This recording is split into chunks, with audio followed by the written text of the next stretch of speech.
Flash. On? Yeah, man. Cool. Right. What is up, YouTube? SmokinCustoms.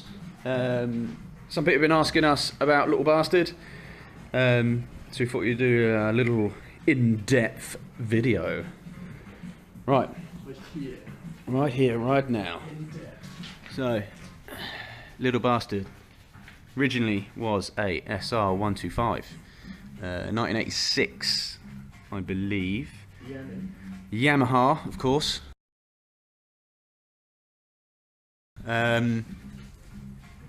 Basically, I wanted to build something ratty, with a bit of detail in it. Something a little bit different, not like your normal rat bobbers or choppers, customs, etc. that are, you know, just bolt on. I wanted to build as much as I could sort of here. So obviously we had to buy a few things that are bolt on. But we'll start here. Little tank, got nice, cheap. It's off, was it Bratavus or something? Bratverse sausage moped. Like Yeah, some old moped from back in Deer. But it has a nice little patina on it, so I thought I'd grab it. Obviously I've painted it NATO now. But that's the tank, so it's a Bratavus tank. Rear mud guard is off a BSA, we believe. We were told it was a BSA. We went to, was it Kempton? Yeah, Kempton Auto. Sale. That's it, Kempton Park Auto Jumble. Got, wanted to get ripped off as usual from some old part that was rusted in two halves. Yeah. You know, yeah. Some mate had it in his garage for 20 years and still wanted the earth for it. We need like £1 million for it. So anyway, it was reasonable, got it cheap. Got it cheap. Looks the part. I love the little flick on the back here. That's why I wanted it really. So yeah, that's off a BSA, we believe. Going down, we have ammo box. Ammo box. Oh, hang on, what have I done? Is that going? Is that alright still? Okay, sweet. Cut. Edit. Yeah, ammo box holds all the electrics. Every bit of electrics, relays, fuses, battery. It's all hidden in there. Runs in the back, up the backbone to the front. Every bit of wire possible I've hidden in the frame. So it's like a wire tuck. So this is all the wires you've got. Also just like the spark plug leads, etc. Obviously we've got the real ale bottle opener, because you need a bottle opener on a bike. You never know, man. You never know when you need a beer. Handlebars. Handlebars are the original handlebars, but I flipped them, chopped them down a bit, give it kind of that old style kind of look. I really like the bars. They're quite comfortable for what it is. For what it is. Standard brake. It's cable, drum, nothing special. Little front mud guard. Just knocked it out of a little bit of sheet metal. Gave it a little bit of a flick on the back. It's got boots to cover the forks, just try and give it a bit more girthage, as if that is a word. It is now. Just to sort of beef up the front end, because ideally I want girders on it. The theme with this bike, sort of like shells and sort of an army theme, I guess. I didn't initially turn it into an army bike.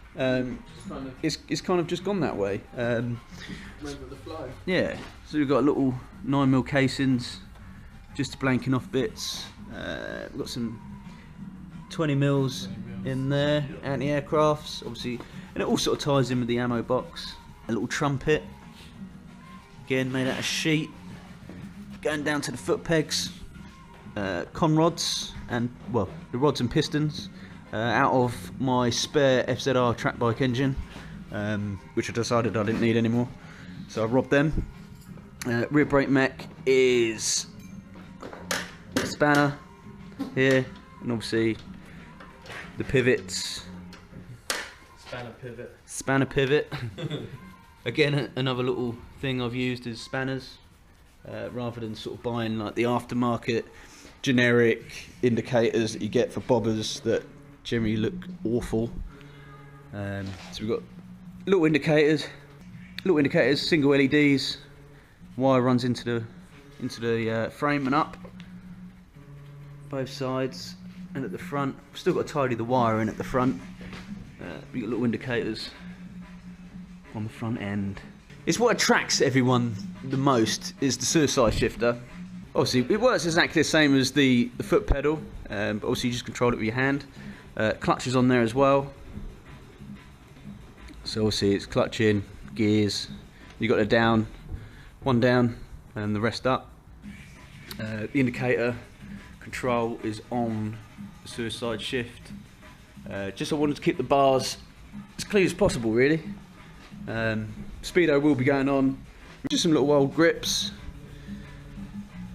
What are the grips? You know where they're from? It's alright, I just bought them off eBay. eBay grips. Just eBay grips. Really cool though, because they're girthy. You know, they feel. I do love the girth tonight. They feel substantial. They make it feel nice. Rather than having a little skinny bike, little skinny grips, you feel a bit sort of, yeah, odd.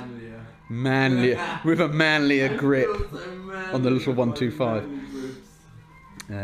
Yeah, I wrapped the handlebars, top of the stanchions. Just try something different, really. I think it looks alright. The loom's going to be wrapped in a paracord, just to hide it away as much as possible. I couldn't tuck that in, unfortunately. Exhaust is off. An old car, which had an exhaust, I just chopped it around, added some bits and pieces, heat shields, gusseted as much as possible, holes in everything, because I love it. It is 125. Yeah, yeah.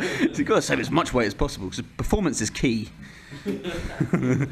Let's kind of turn on this side. Yeah, weekend track bike, knee down. Rear engine mount, I made into like a little spider web design. Mainly added for looks as well as a little bit more strength. What tyres are you running? Tyres? Tyres, oh yeah, tyres. I wanted to go for more vintage bobber style tyre really. We've got, this is just like a Chinesey type thing, just looks the part. I have no idea how to say that. Wrong. Pronounce it. Something like that anyway, and you know, because performance is key, I've gone for a Bridgestone front. Don't want to be losing the front end. Don't want to be losing the front end on this Trail bad boy. braking. But it's quite nice, the old style Bridgestone writing. I might white that actually, that might look pretty cool. Write it in. Going back here, got a little skateboard chain tensioner. Sort of on a pivot, just tenses the chain, real nice actually. It worked out quite nice. It runs true when you're going along. That's the main thing. The stand again is another spanner. Feel the theme. Yeah, it's just a spanner, little spark plug in the end to give it a little bit of buoyancy. Stability, I think's the word. Buoyancy is well, on the other side. Yeah. Slow down. Yeah, so a little spanner, looks quite nice. So that's version 2. First one I made was a little bit unstable. No, it's had a bit too much lean on it, so I had to just adjust it slightly so it sits up a bit better. It's nice now, it's got a nice little stance to it. Pinstripe on a tank. Sort of just aged it a bit. Was that something you pre-drew, or was that sort of freestyle? This is more like a freestyle type thing. I've just drew the centre line and then sort of. That's what I find with pinstriping. If you just draw a centre line, whack a stripe down, and then just see where it takes you really. But I don't mind it. It kind of goes with it. It's kind of nice, and obviously the writing up the side, patinaed a bit. It's got ale all over it because we opened some beer on there the other day and it decided to. Drink beer. It splattered all up the tank.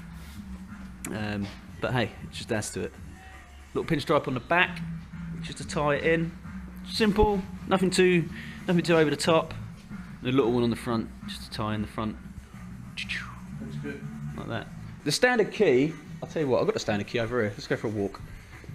This beauty here is the standard key that I got. Obviously it looks pony.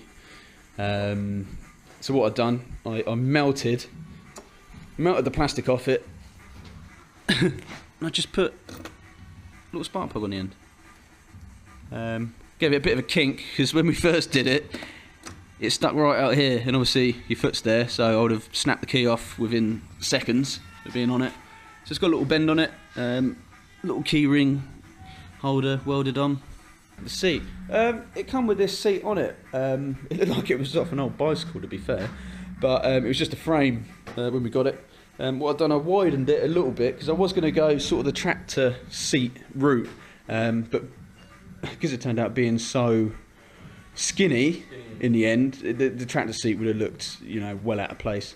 So I might use that on another project. But something beefier. Yeah, something a bit, you know, if you get a little nice bike, bit more substantial like the Triumph, then it might look pretty cool. This is done, bro. Oh, thanks, man.